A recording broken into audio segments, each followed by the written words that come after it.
Film ini mengisahkan pelarian dua narapidana cerdas bernama Richard dan David di penjara Dannemora, Amerika Serikat pada tahun 2015. Mereka mendapat bantuan dari Tilly Mitchell, seorang penjaga penjara yang terjebak dalam hubungan gelap dengan keduanya. Tilly menyelundupkan alat-alat untuk membantu mereka melarikan diri, termasuk gergaji dan peta. Setelah berhasil melarikan diri, David dan Richard bersembunyi di dalam hutan, sementara pihak berwajib melakukan pengejaran besar-besaran untuk menangkap mereka. Ketegangan meningkat seiring dengan upaya mereka untuk bertahan hidup. Selama pencarian yang berlangsung lebih dari 3 minggu, kebenaran tentang motivasi dan tindakan mereka pun perlahan terungkap. Sebelum lanjut, sebaiknya kalian subscribe dulu agar tidak ketinggalan cerita seru selanjutnya.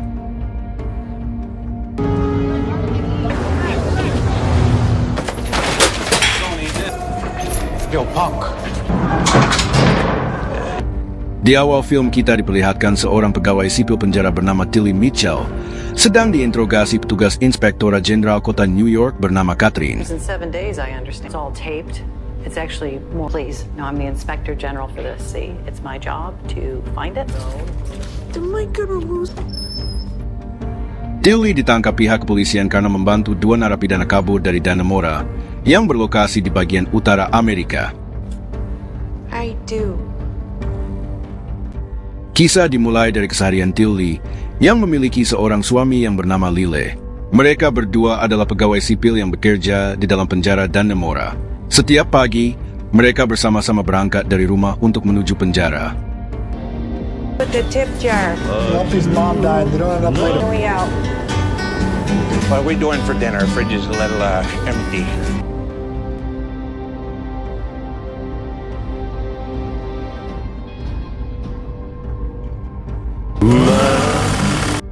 Diketahui Tilly bertugas sebagai supervisor para napi yang bekerja menjahit pakaian. I will warn you, feel very productive.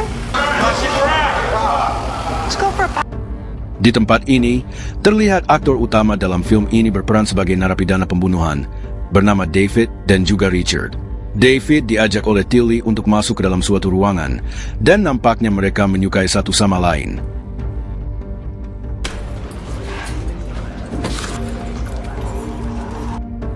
Petugas penjara bernama Dennis sama sekali tidak menaruh curiga kepada mereka berdua mengenai apa yang mereka lakukan di dalam ruang mesin.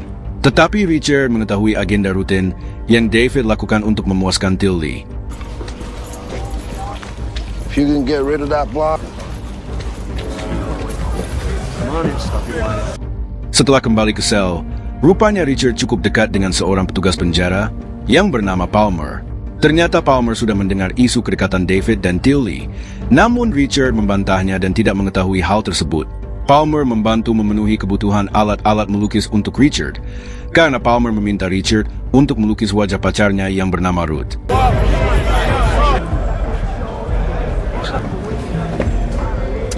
Richard memberi peringatan kepada David bahwa hubungan dia dengan Tilly cepat atau lambat pasti akan ketahuan dan menjadi masalah. Karena wanita tua itu sudah menikah, apalagi suaminya juga bekerja di penjara ini. One way or another.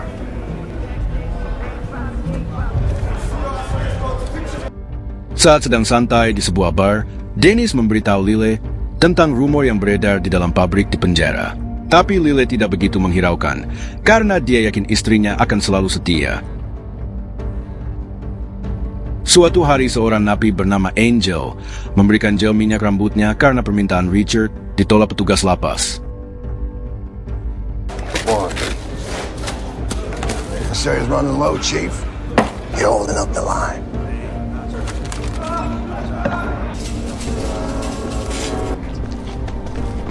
Hey, could have.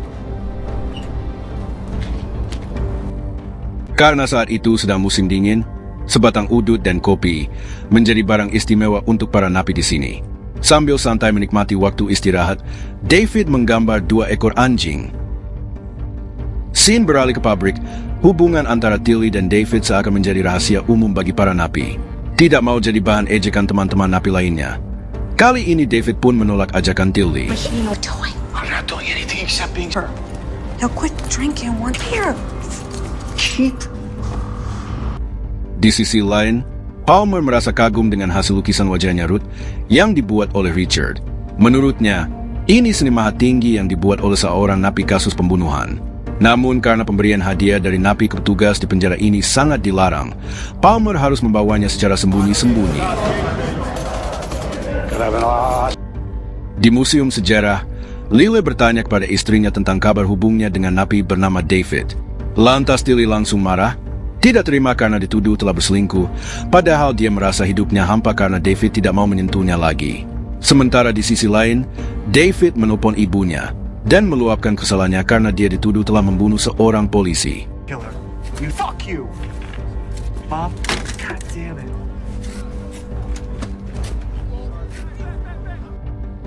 Karena merasa bersalah pada Tilly, David berinisiatif membuatkan celana mini untuk Tilly. Made sweat, how was your weekend?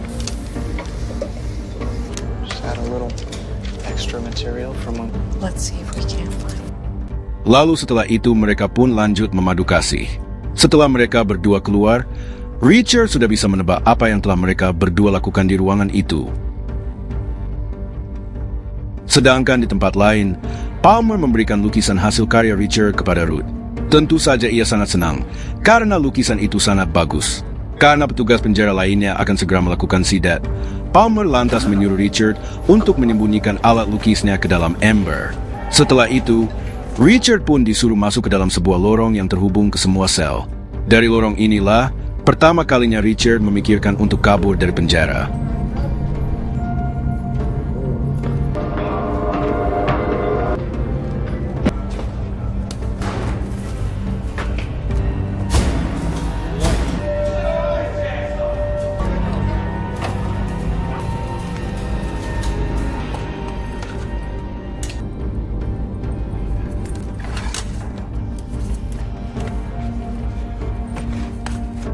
Esoknya, setelah selesai melukis, Richard kembali menemui Palmer untuk mengambil cat yang semalam disembunyikan di lorong ventilasi. So, I think it's back there. Okay. Just... Okay.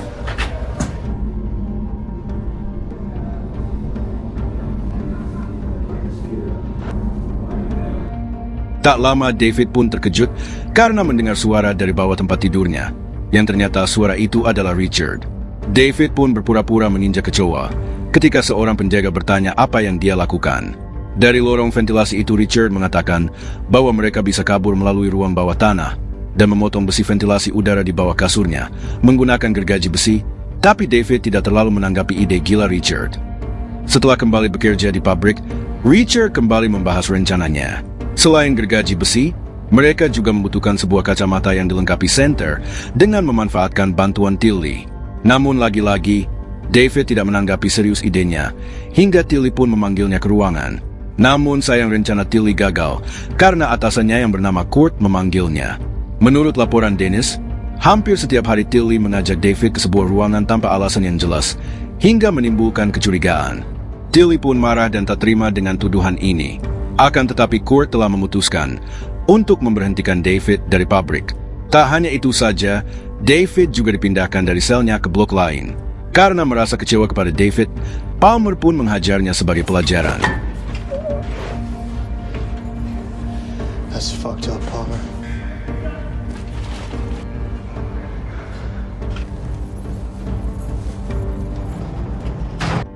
Kemudian datang napi lain yang menempati kamar sel bekas David. Dia mengejek Richard karena sedang melukis wajah wanita. Setelah menempati sel barunya, David langsung mengusir puluhan kecoa dari kamarnya.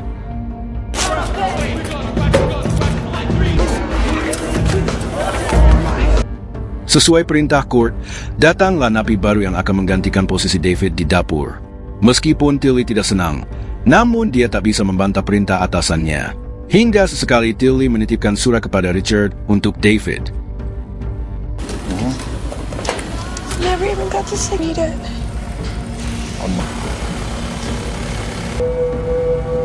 Surat itu pun Richard berikan kepada David, tapi David tidak mau membalas surat itu. Meskipun dalam surat itu, Tilly mencurahkan perasaannya kepada David, namun David tidak peduli karena yang ia butuhkan adalah kamar selnya yang dulu dan pekerjaannya. Namun Richard mengingatkan David untuk memanfaatkan kesempatan ini demi kelancaran rencana mereka. Kini giliran Richard yang mulai mencari perhatian Tilly, karena ia tahu Tilly tidak menyukai Lobel. Oh, Bell. He's slowing down production. I can talk to him. Beberapa saat kemudian, Richard tak sengaja melihat foto anaknya Tilly yang menjadi seorang pilot. Sedangkan Richard mengaku memiliki 2 anak perempuan. Namun ia hanya bisa menghubungi anak sulungnya karena anak bungsunya tinggal di Meksiko bersama ibunya. Karena panggilan internasional tidak diizinkan, sehingga sudah bertahun-tahun lamanya, Richard tidak mendengar suara anak bungsunya. Tak diduga Tilly menawarkan diri untuk menghubungi anak bungsunya Richard. Dan setelah berhasil menghubunginya, Tilly pun berjanji akan mengabarkan kembali.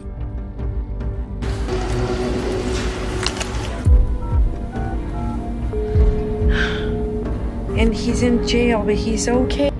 Setelah berhasil menghubungi anaknya Richard, esoknya Richard pun sangat berterima kasih atas bantuan yang diberikan oleh Tilly. Sementara di sisi lain, terjadi keributan antara David dan salah satu napi karena membuat kebisingan di depan selnya.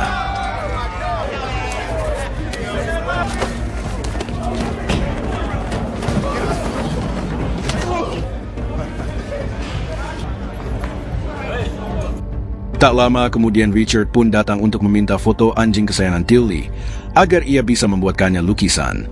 Karena merasa frustasi dengan keadaannya saat ini, akhirnya David memutuskan untuk ikut dalam rencana pelarian Richard. All right, look, buddy. The fuck in. Esoknya, langkah pertama yang mereka berdua lakukan adalah meluluhkan hatinya Tilly. Secara diam-diam, Richard memberikan hasil lukisan anjingnya kepada Tilly.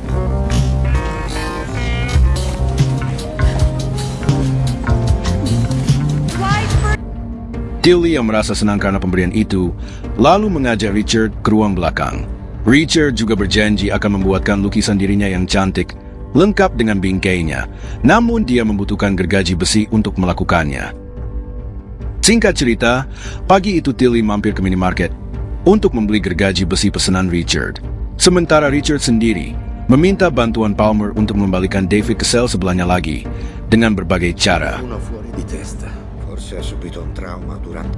Tidak hanya gergaji besi, Tilly juga membeli 2 kacamata yang dilengkapi senter. Di sisi lain, Angel membungkus puluhan batang korek api di dalam kertas tisu.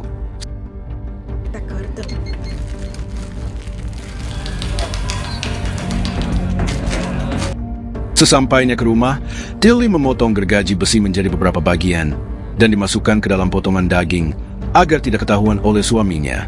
Sesuai dengan perintah Richard, korek api itu digunakan untuk membakar sel lamanya David yang ditempati napi lain. Alhasil seluruh napi dihebohkan oleh kebakaran ini, yang merupakan bagian dari rencana Richard. Keesokan harinya, Tilly membawa daging yang berisi potongan gergaji ke dalam penjara, tanpa dicurigai petugas. Lascio del macinato qui. Daging itu kemudian ia titipkan kepada Palmer untuk diberikan kepada Richard dengan alasan menjaga kedamaian pabrik.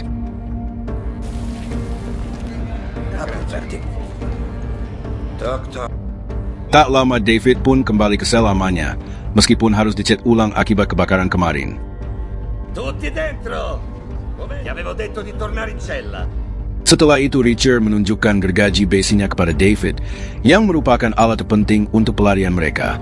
Gergaji itu pun David bungkus menggunakan kain, agar lebih mudah untuk digunakan.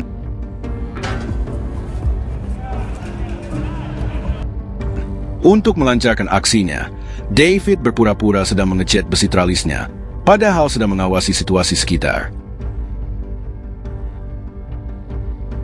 Sementara Richard mulai menggergaji besi yang mengarah ke lorong ventilasi. Setelah selesai digunakan, gergaji besi itu Richard sembunyikan di bawah kasurnya menggunakan magnet agar tidak mencurigakan. Setiap harinya, mereka bergantian memotong besi di kamarnya masing-masing.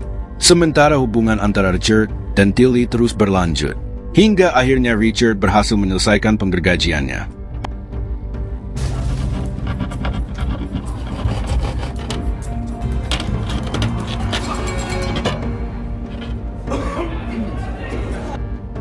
Pada malam harinya, setelah lampu penjara dimatikan dan situasi dipastikan aman, David dan Richard masuk ke dalam lorong ventilasi.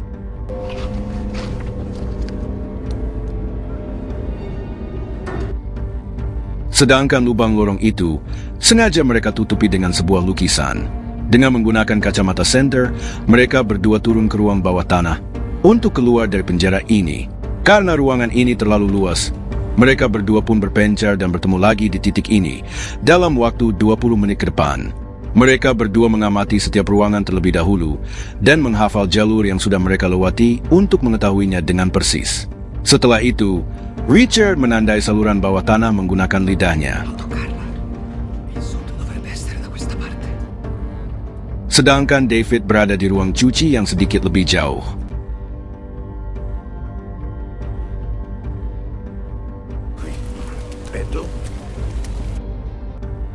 Ketika sedang bersih-bersih di rumahnya, Lyle atau suami Tilly menemukan lukisan anjing.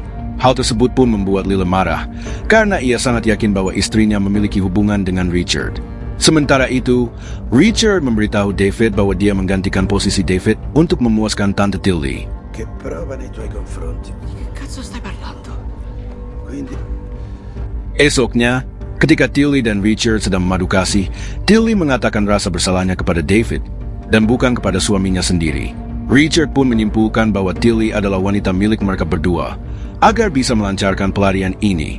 Setelah itu, Richard pun meminta bajunya David untuk diberikan kepada Tilly. Esoknya suami Tilly datang ke pabrik untuk berbicara empat mata dengan Richard. Awalnya Lily ingin marah karena lukisan anjing itu ada di rumahnya, yang menjadi tanda bahwa Richard ada hubungan spesial dengan istrinya. Namun Richard beralasan bahwa lukisan itu memang sengaja ia buat atas permintaan Tilly sebagai hadiah ulang tahun untuk Lily. Lily yang polos pun akhirnya percaya begitu saja. Tilly pun merasa lega karena lukisan itu tidak sampai menjadi masalah. Kini giliran David yang memberikan hadiah kepada Tilly agar barang apapun yang mereka butuhkan bisa didapatkan dengan mudah. Malam harinya, David kembali mensurvei lorong ventilasi. Kali ini David berjalan cukup jauh hingga ia melihat sebuah tralis besi dan mendengar suara kereta api. Namun ada sebuah dinding bata yang menghalangi jalur ini dan tidak mungkin dibobol menggunakan gergaji.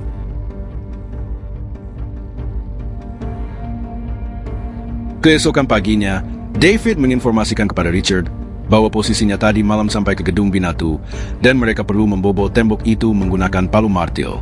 Richard lantas mengingatkan David mengenai kotak peralatan yang mereka temukan di dalam lorong itu. Malamnya David membuka kotak itu dan ternyata isinya adalah berbagai peralatan yang mereka butuhkan. Mereka berdua pun lantas bekerja bergantian untuk membobol tembok itu. David kemudian masuk lebih jauh lagi sampai menuju ruangan yang belum tahu di mana posisinya.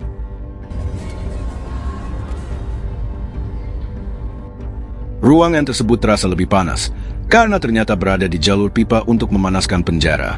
Tembok yang David pegang ini diyakini sebagai tembok terakhirnya penjara.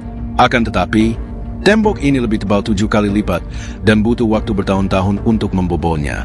Richard kemudian mengatakan, jika mereka berhasil keluar, ia berjanji akan mengajak David ke Meksiko. Avremo una bella casa tutta per noi. So come muovermi laggiù. Keesokan harinya, Richard akhirnya memberitahu rencana pelariannya ini kepada Tilly.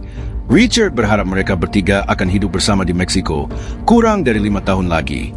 Richard dengan tegas menyuruh Tilly untuk merahasiakan rencana pelarian ini. Singkat cerita, David berjuang untuk memahat tembok beton setebal 2 meter ini. Proses yang sangat sulit ini membuat David hampir frustasi. Meski mereka sudah memahat dari Januari hingga bulan Mei, tetap hasilnya masih sangat jauh dari yang diharapkan. Yang ada malah membuat tangan mereka berdua terluka. David khawatir rencana pelarian mereka akan segera tercium sebelum berhasil menjebol dindingnya. Namun Richard terus memberinya motivasi agar dia tetap semangat. So you thought it and that's why it happened? For once in our lives, man. Sementara di sisi lain, Tilly mendapat teguran dari atasannya karena target pekerjaannya tidak tercapai.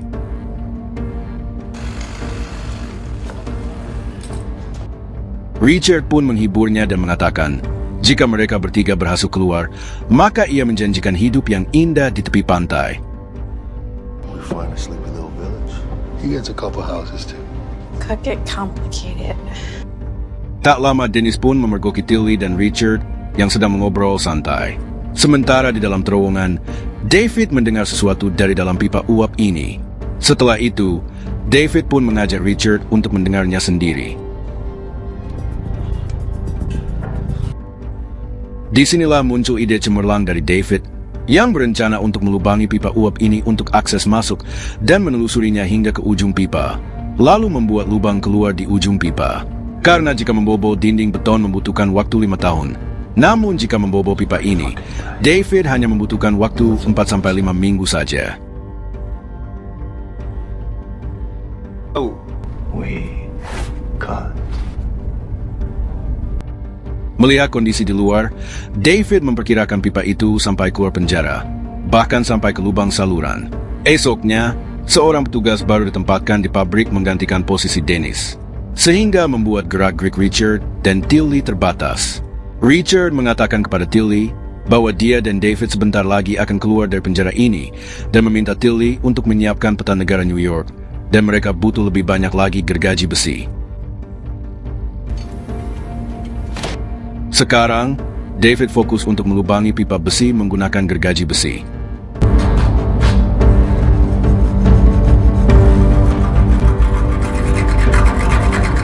Esoknya Palmer kembali mengantarkan daging dari Tilly untuk Richard. What it mean? Di sini Palmer sangat kecewa karena tidak seharusnya Richard menjalin hubungan dengan istri temannya. Namun Palmer tidak tahu bahwa di dalam daging itu telah diselipkan gergaji besi. Setiap malam, David sibuk bekerja membobol pipa itu hingga akhirnya ia berhasil menjebolnya.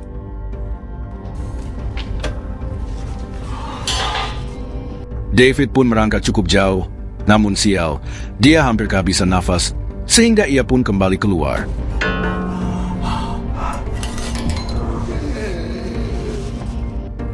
Setelah Tilly mengeluh dengan kinerja Lobel yang tidak becus, Richard pun melaporkannya kepada sipir penjara. Akibatnya, Lobel yang sedang wudhu langsung dikembalikan ke selnya. Richard ingin melibatkan Tilly dalam pelariannya, karena setelah kabur dari penjara ini, mereka tidak mungkin berjalan kaki.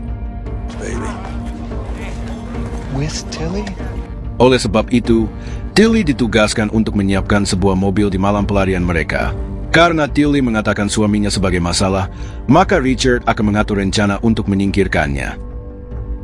Malamnya, David menggunakan kipas angin untuk memompa udara ke dalam pipa uap tersebut. Sementara di ujung pipanya, David kembali menggergaji untuk mencari jalan selanjutnya. Sementara Richard memberikan obat tidur dosis tinggi untuk diberikan kepada Lila di malam pelarian, agar tidak menghalangi rencana mereka.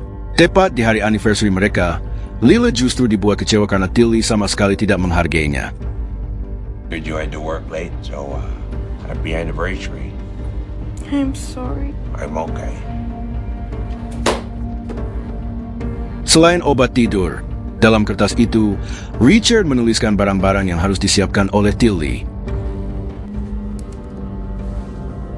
Singkat cerita, David pun berhasil membobol ujung pipa untuk keluar.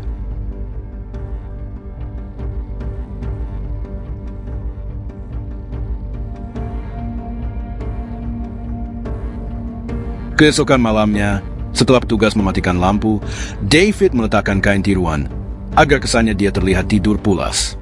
Setelah itu, David kembali turun ke ruang ventilasi, lalu lanjut turun ke ruang bawah tanah.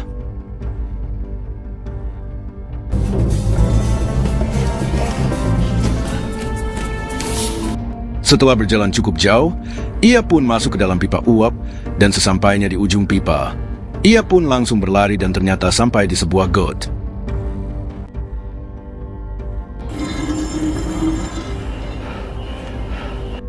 Setelah membuka besi trials, David sampai di tengah jalan yang cukup jauh dari area penjara.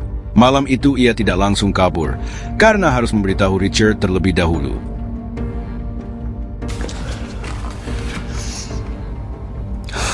Tanggal 5 Juni jam 8 pagi, Richard masuk ke pabrik. Dia memberitahu Tilly bahwa tengah malam nanti rencana pelarian mereka akan dilakukan. Oleh karena itu, Tilly harus mempersiapkan mobilnya di lokasi yang sudah ditentukan.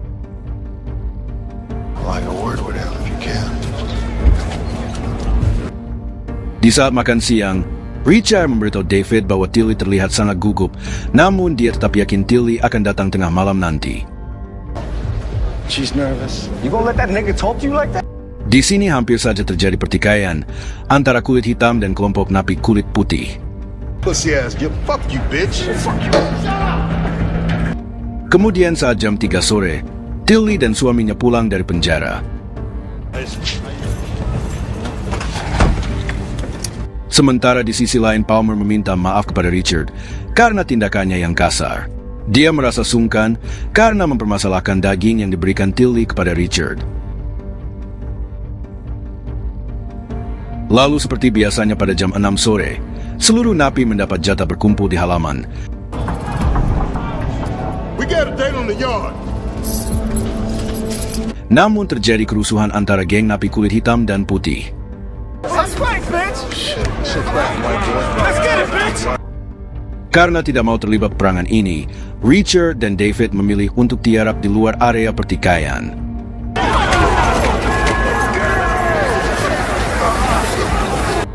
Melihat kejadian ini, seluruh petugas penjara dikerahkan untuk mengendalikan situasi. Gas air mata pun ditembakkan, dan napi yang terlibat pertikaian dipukuli petugas. Karena kejadian ini, puluhan napi menjadi korban, dan banyak dari mereka yang terluka, hingga mati konyol. We're only fucked if there's a lockdown. Go, everybody on their feet. Listen up! Beruntungnya, puluhan napi yang tidak ikut campur termasuk David dan Richard dikembalikan ke sel mereka dalam kondisi sehat walafiat. Sementara itu jam 9 malam, Tilly diajak makan malam oleh suaminya. Lalu dia mengeluarkan obat tidur yang diberikan oleh Richard. Namun muncullah keraguan dalam dirinya untuk memberikan obat itu kepada suaminya. Kemudian di sel penjara, tepat jam 10 malam lampu sel dimatikan. Dan saat itulah Richard dan David mulai beraksi. Tidak tega untuk mengkhianati Lily, akhirnya Tilly membuang obat tidurnya. David dan Richard merapikan tempat tidurnya sebelum masuk ke lorong ventilasi. Sementara Tilly yang seharusnya membantu pelarian mereka, malah terkena serangan jantung dan dia dibawa ke rumah sakit oleh suaminya. Bisa-bisanya, David meninggalkan kertas bergambar sebagai pesan dan keberhasilan dalam pelariannya. Mereka berdua begitu optimis Tilly akan menunggu di luar sana dengan mobilnya.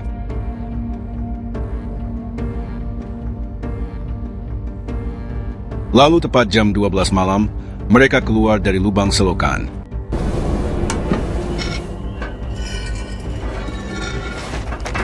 Tetapi Tilly tidak ada di sana dan tidak seperti harapan mereka. Keduanya pun sempat ragu apakah harus kembali ke dalam penjara atau tidak, karena jika berjalan kaki mereka harus melewati pegunungan. Dan jika menggunakan mobil, jaraknya hanya 20 mil atau sekitar 32 km menuju Kanada. Tetapi mereka tidak berani mencuri mobil, karena perangkat GPS di dalamnya akan mudah melacak keberadaan mereka. Akhirnya mereka memutuskan untuk berjalan kaki melewati pegunungan.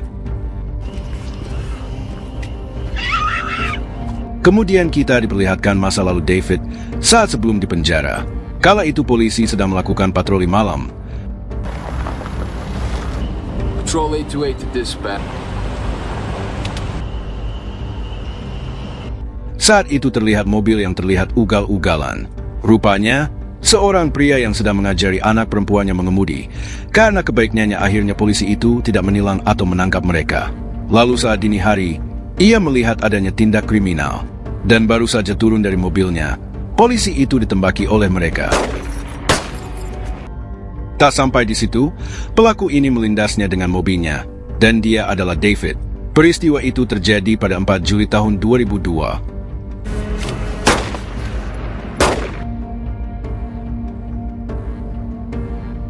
Sementara itu pada 3 Desember tahun 1997, Richard melakukan perampokan di rumah seorang pria, yang tiada lain adalah bosnya sendiri.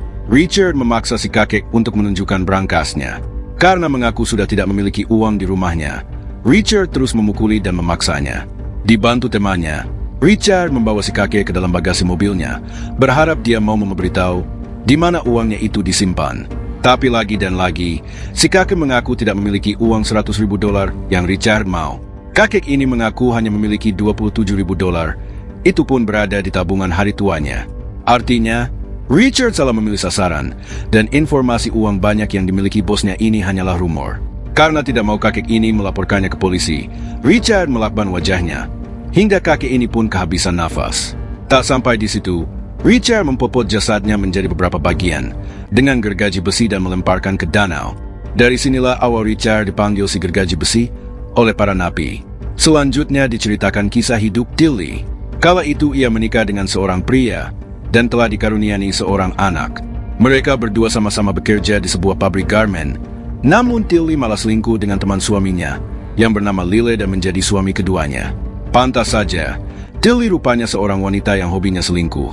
Scene lalu beralih diperlihatkan David dan Richard yang sedang berjuang melewati jalan pegunungan, yang kemudian kaki Richard tersangkut batu. I'm stuck. Lalu sebuah helikopter yang melintas hampir saja melihat mereka. Helikopter itu rupanya membawa gubernur negara bagian Amerika yang datang ke penjara setelah mendapat laporan kaburnya 2 napi. Melihat sel mereka, gubernur sampai masuk ke lorong ventilasi untuk mengetahui cara 2 napi ini kabur dari penjara super ketat ini.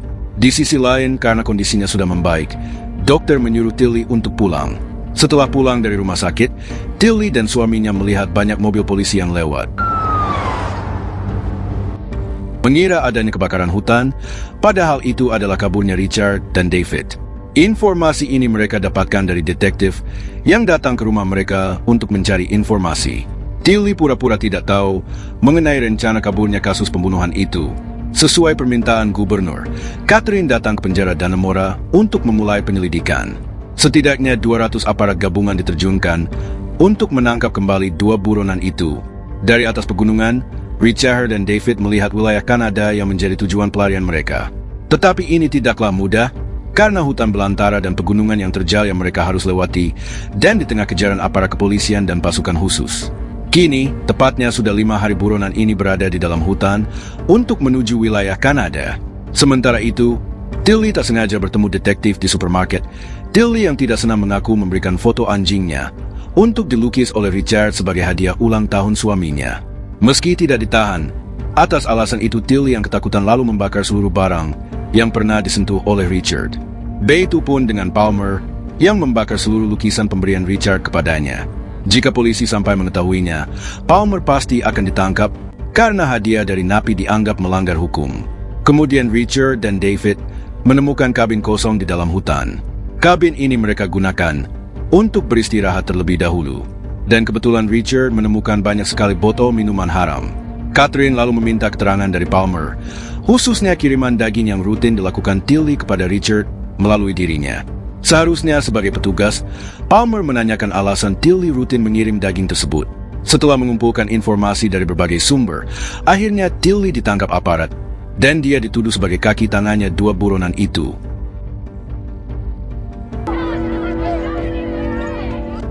Hingga hari ke-15, aparat masih melakukan pencarian di area hutan dan sungai, namun itu belum membuahkan hasil.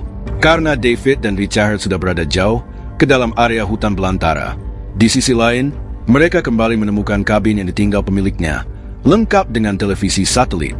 Dalam siaran berita, mereka kini mengetahui bahwa Tilly ditangkap aparat karena terbukti membantu pelarian David dan Richard.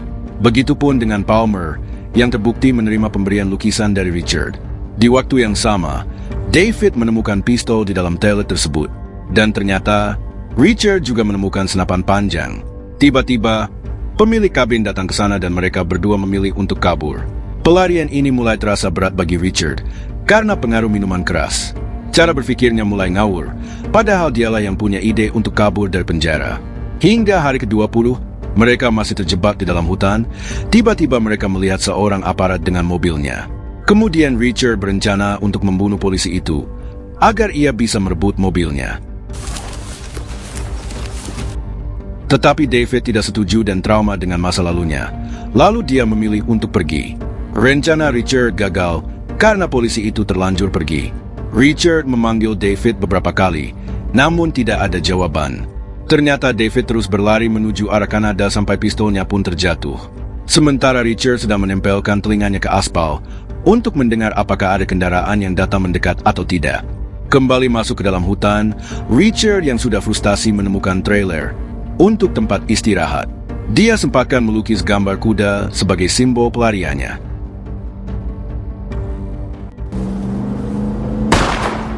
Di hari ke-21, Richard yang sudah stres melepaskan tembakan ke arah mobil yang lewat. Si supir sempat turun, namun langsung tancap gas karena ada seseorang yang menembaknya. Kemudian Richard memutuskan kembali ke kabin. Tak lama setelah itu, puluhan aparat datang ke lokasi ini setelah mendapat sebuah laporan. Lokasi keberadaan Richard dikepung dari darat dan udara untuk mempersempit pergerakannya. Bahkan pasukan khusus mulai masuk ke dalam hutan untuk memburunya. Tidak punya kekuatan lagi untuk melarikan diri, Richard mengarahkan senjatanya ke arah pasukan.